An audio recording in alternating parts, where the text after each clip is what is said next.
오늘 함께 나눌 하나님의 말씀은 시편 83편 1절에서 18절까지입니다. 범사에 때가 있습니다.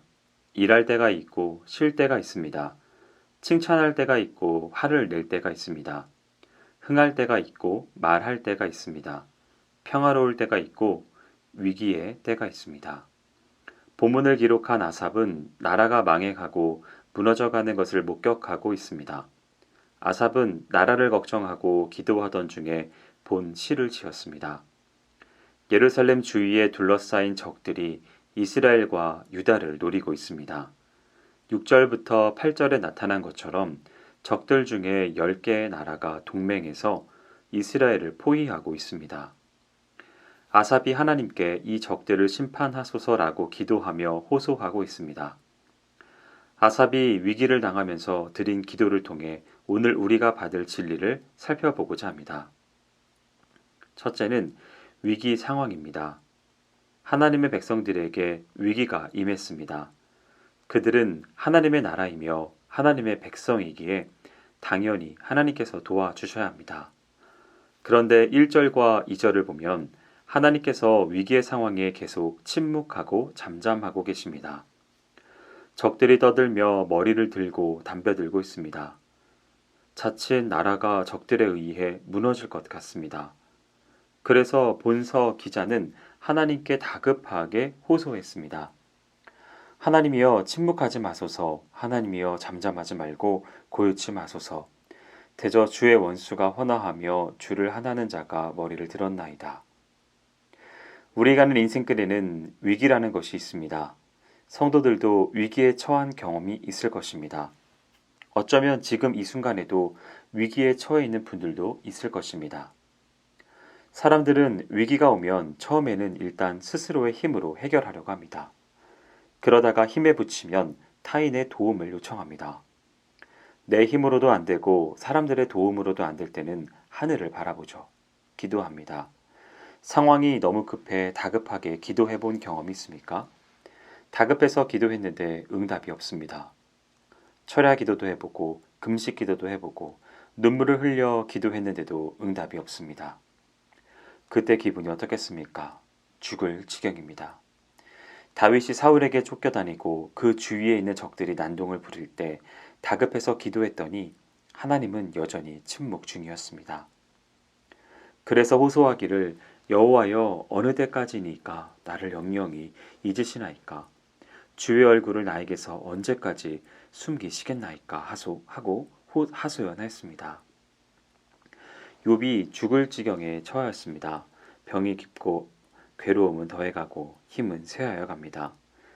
그래서 땅바닥에 엎드려 기와장으로 몸의 헌대를 긁으며 기도하는데도 무응답입니다. 그때 욥이 나의 이 가죽 이것이 썩은 후에 내가 육체 밖에서 하나님을 보리라 라고 말합니다. 내가 죽어서나 하나님을 뵙겠습니다 라는 말입니다. 이런 위기의 순간들이 있으셨던 분들은 욥의 심정을 이해하실 것입니다. 둘째로는 원수가 날뜁니다. 사방이 대적들로 가득합니다. 능으로도 안 됩니다. 힘으로도 안 됩니다. 하나님께 기도해도 응답이 없습니다. 앞이 캄캄합니다.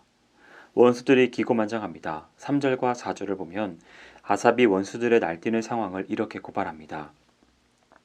저희가 주의 백성을 치려하여 간궤를 꾀하며 주의 숨긴 자를 치려고 서로 의논하여 말하기를 가서 저희를 끊어 다시 나라가 되지 못하게 하여 이스라엘의 이름으로 다시는 기억되지 못하게 하자 하나이다. 무슨 말입니까? 원수들이 동맹하여 이스라엘을 쳐서 짓밟아 이 땅에서 없애버리자는 말입니다. 무서운 말입니다. 역사를 보면 주변 나라들이 이스라엘을 그렇게 짓밟아버리려는 시도는 여러 번 있었습니다. 아삽이 기도하던 당시는 10나라가 모여 연합군을 형성하여 예루살렘을 아주 진멸하려 했습니다.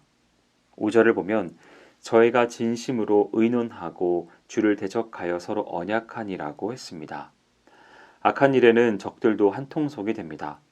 예수님을 잡아 죽이는 데는 바리새인도 사두개인도 제사장도 로마의 빌라도도 한통속이 되었습니다. 그래서 일사천리로 한마음으로 예수를 잡아 십자가에 죽였습니다. 오늘날 이 땅의 상황도 그렇습니다. 사단은 하나님의 백성들을 무너뜨리기 위해 무서운 작전을 계속하고 있습니다. 사단의 전략은 늘 협박과 유혹입니다. 평화로운 시기에는 유혹을 주로 합니다. 세상에 좋아 보이는 것으로 성도들을 유혹합니다. 그래서 우리 성도들은 지금 이 순간에도 세상을 짝사랑하고 있습니다. 주님께서 그렇게 경고하셨던 세상을 사모하다 못해 세상과 짝하여 원수와 힘을 합하여 하나님을 그리고 하나님의 뜻을 대적하기까지 합니다. 마지막으로 이와 관련해서 우리가 깨달아야 할 것은 기도해야 한다는 것입니다. 이웃 10나라가 이스라엘을 대적하고 있습니다. 이스라엘을 이 땅에서 없애버리겠다고 공언하고 있습니다. 그럴 만한 조건이 다 준비된 상황입니다. 이스라엘은 연약합니다. 10나라는 강대합니다. 이스라엘이 풍전등화의 위기에 처해 있습니다. 하나님께서 지켜주시는 하나님 나라라는 자랑이 무색합니다. 원수들이 비웃습니다. 하나님이 어디에 계시냐? 하나님이 계신다면 너희는 하나님의 심판을 받고 있는 것이다 라고 야유합니다. 이 상황에서 아삽은 이렇게 기도했습니다. 나의 하나님이여 저희로 굴러가는 검불 같게 하시며 바람에 날리는 초계 같게 하소서. 살림을 사르는 불과 산에 붙는 화염같이 주의 광풍으로 저희를 쫓으시며 주의 폭풍으로 저희를 두렵게 하소서. 또한 여호와라 이름하신 주만 온 세계의 지존자로 알게 하소서라고 합니다. 이스라엘의 운명이 어떻게 되었겠습니까? 하나님께서 아삽의 기도를 들어주셨습니다. 이스라엘을 대적하던 원수들이 수치를 당하고 물러갔습니다. 우리 시대는 사단이 사력을 다해 성도들을 공격하는 위기의 시대입니다. 사단을 대적해야 할 성도들이 속수무책으로 당하고 있습니다. 그래서 우리 성도들의 신앙이 위태로워지고 그리고 그로 인한 위기의 시대이기도 합니다. 우리는 아삽의 심정으로 기도해야 합니다. 우리는 하나님이 이 나라를 지켜주시고 이 나라의 위정자들과 경제인들과 판관들과 이 나라 백성들의 정신이 올바르게 해주소서라고 기도해야 합니다.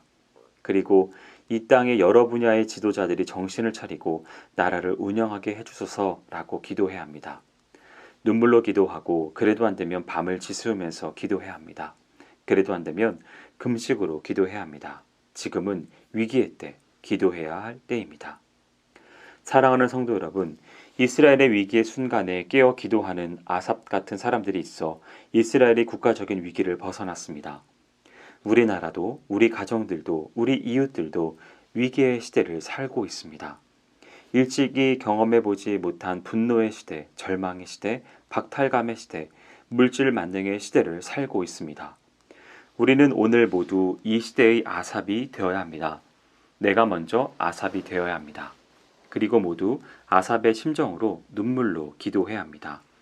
그때 우리의 기도를 하나님께서 들으시고 이 땅에서 응답해 주실 것입니다. 그래야 이 나라를 구원할 수 있습니다. 바라기는 오늘 말씀을 대하는 모든 성도분들은 이렇게 깨어 기도하는 귀한 성도가 되시기를 주님의 이름으로 축원드립니다. 기도하겠습니다. 사랑과 은혜가 많으신 하나님 아버지, 지금의 때를 살필 수 있도록 인도하여 주신 하나님의 은혜를 인하여 감사를 드립니다. 지금이 위기의 상황이 때이고 원수가 날 때이는 때임을 잊지 않게 하시어서 이 모든 것들에 대한 해답이 기도에 있음을 잊지 않게 하여 주시옵소서. 그리하여 저 또한 나라를 위하여, 가정을 위하여, 그리고 이웃들을 위하여 기도할 수 있는 아삽과 같은 사람이 될 수 있도록 인도하여 주시옵소서. 행하실 주님을 기대하오며 모든 말씀 예수님의 이름으로 기도합니다. 아멘.